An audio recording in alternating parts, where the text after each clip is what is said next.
quand on est un entrepreneur dans le secteur privé, il faut accepter la compétition. Parce que c'est avec la compétition qu'on s'améliore, qu'on développe un marché. On a constaté que des hommes d'affaires réduisent la voilure au Mali et investissent dans des pays voisins. Ça, au niveau du patronat, on l'a constaté. On a tiré la sonnette d'alarme. Maintenant, je ne connais pas la fortune individuelle de chaque entrepreneur pour savoir qui a perdu 80%. Et on n'a pas non plus fait une enquête pour aller interviewer tous les chefs d'entreprise maliens pour savoir ceux qui ont fermé. Mais ce qui est sûr, c'est que l'économie a montré beaucoup de résilience pendant ces presque 2 décennies de crise. Nous avons dit au gouvernement du Mali que nous devrions penser à très rapidement un plan de relance économique pour non seulement assurer les Maliens encore là qui ont investi dans leur pays, assurer les Maliens qui ont décidé de réduire la voilure et d'investir ailleurs pour qu'ils reviennent et reprennent leurs investissements, mais aussi d'attirer des investisseurs non maliens. Le problème de beaucoup de jeunes, c'est qu'ils veulent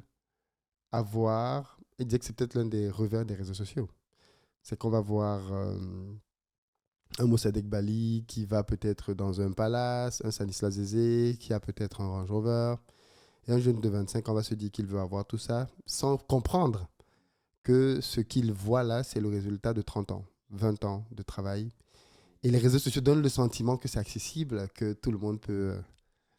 Non, je suis d'accord avec Stanislas, hein, et je le dis souvent parce que je fais beaucoup de coaching et de mentoring et je dis aux jeunes, il ne faut pas tomber dans ce piège. C'est comme une maison. Quand on construit une maison, on ne commence pas avec le toit.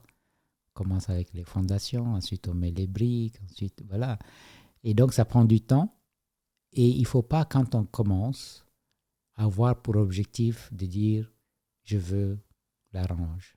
Je veux le palace, je veux le business class, je veux le costume à 5 000 €.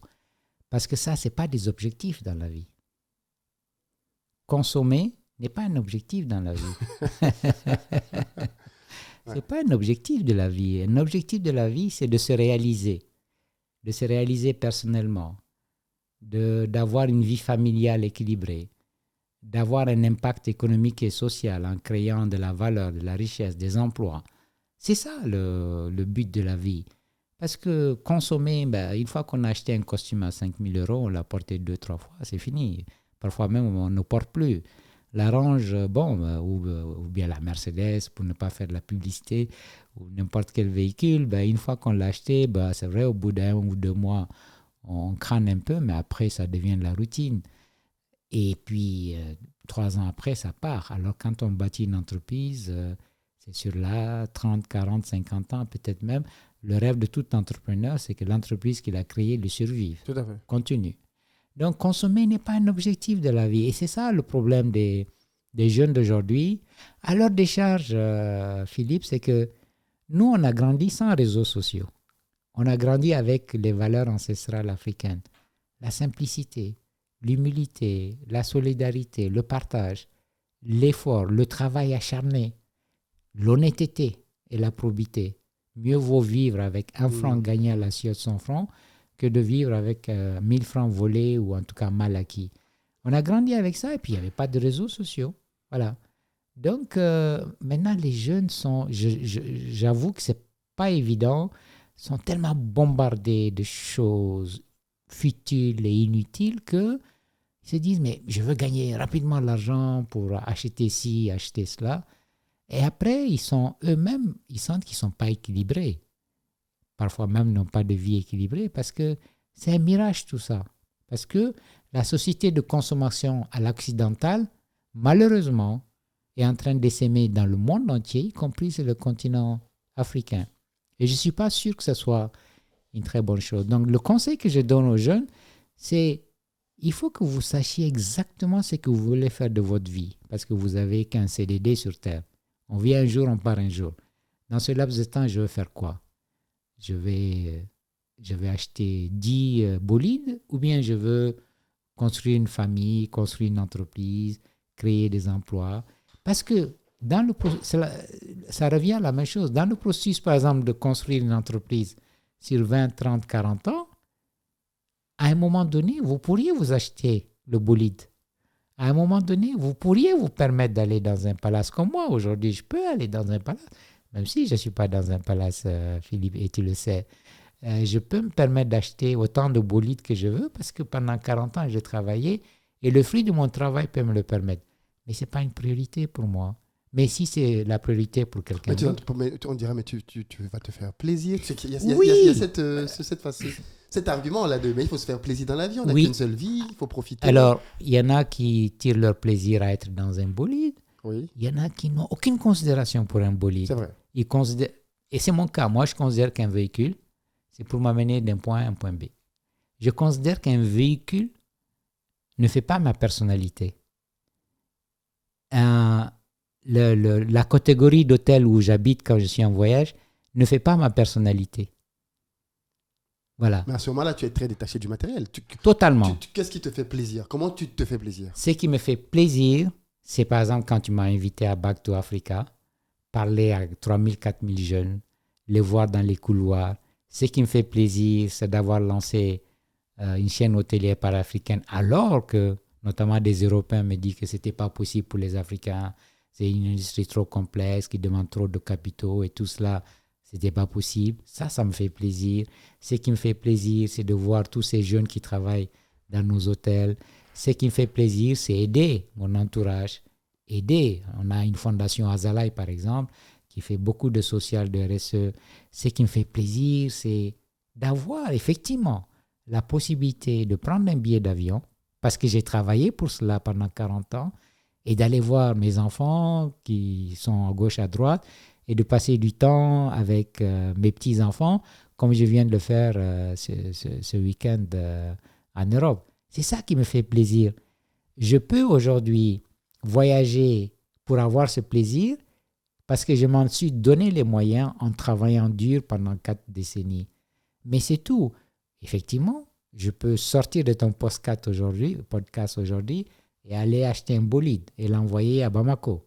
Mais ça n'a aucun intérêt pour moi parce que le véhicule que j'ai à Bamako me suffit parfaitement pour m'amener de chez moi à mon bureau. Tu as quoi comme véhicule? J'ai une Toyota Prado. Parce que... Oh, c'est quand même un gros véhicule. Dans notre contexte africain. Mais c'est parce que c'est, je dirais, en route, guillemets, la voiture de l'Afrique, parce que oui. parce qu'on a de mauvaises routes. J'ai testé beaucoup d'autres marques.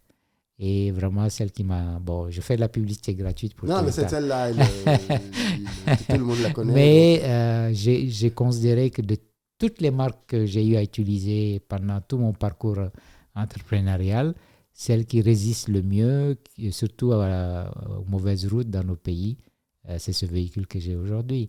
Mais disons que... Tu as un seul véhicule?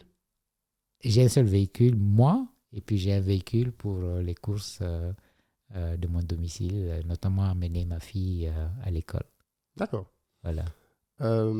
Tu as fait comme Warren Buffett, une simple maison, ou tu as un palace comme maison? Non, j'ai pas de palace. J'ai une maison très simple. Vraiment petite, très simple. Tu as de l'école de Warren Buffett alors? Ah, totalement. Totalement. Et je conseille cette école aux jeunes Africains. Moi, je dis toujours aux jeunes. Pourquoi est-ce que... Ça, c'est un livre américain qui disait ça. Le titre, tu connais ça, c'est un truc du genre « Why only white people enjoy ?» Quelque chose comme ça. C'est-à-dire, pourquoi est-ce que la belle vie, la fête et autres, c'est réservé aux Blancs? Pourquoi est-ce que les Noirs ne devraient pas aussi... Ah non, j'ai pas dit ça. Moi, j'ai pas dit ça. Si tu dis que tu conseilles aux jeunes Africains d'avoir une vie sobre, parce que tu vis comme quelqu'un de très sage. Mais ça, c'est le Mossadegh Bali, 40 ans après. Tu étais comme ça il y a 40 ans aussi? Ah oui, c'est vrai que j'ai toujours été comme ça. J'ai jamais été un grand fêtard. C'est vrai, j'ai toujours été très studieux, très discipliné, gros travailleur à l'école, partout. J'ai toujours été comme ça. Non, moi, je dis pas de ne pas... Chacun sa personnalité, chacun sa façon de voir les choses. Je ne dis pas aux jeunes de profiter de leur jeunesse, parce qu'il y a des choses qu'on peut faire dans la jeunesse qu'on ne peut pas faire après. Je ne dis pas cela. Mais moi, je dis, parce que là, on est dans un podcast qui parle d'entrepreneuriat et de finances. On n'est pas dans un podcast pour des étudiants, des scolaires qui vont en boîte de nuit. Je suis allé aussi en boîte de nuit quand j'étais à l'école, à l'université, tout cela, et qui rentrent à 3 heures du matin. On est dans un podcast parler de finances et d'entrepreneuriat.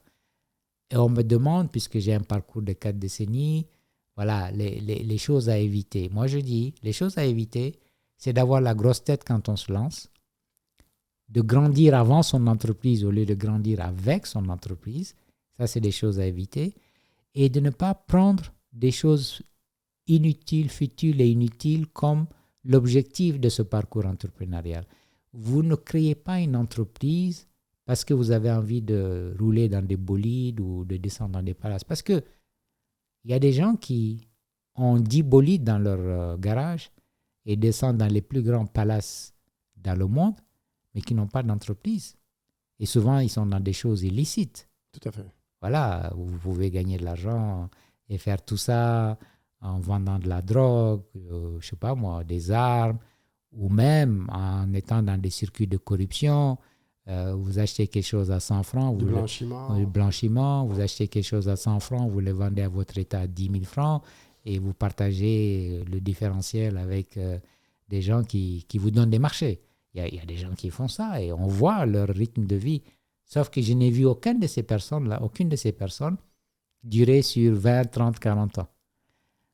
Tout d'un coup, on voit quelqu'un, surtout en Afrique, ça c'est très courant.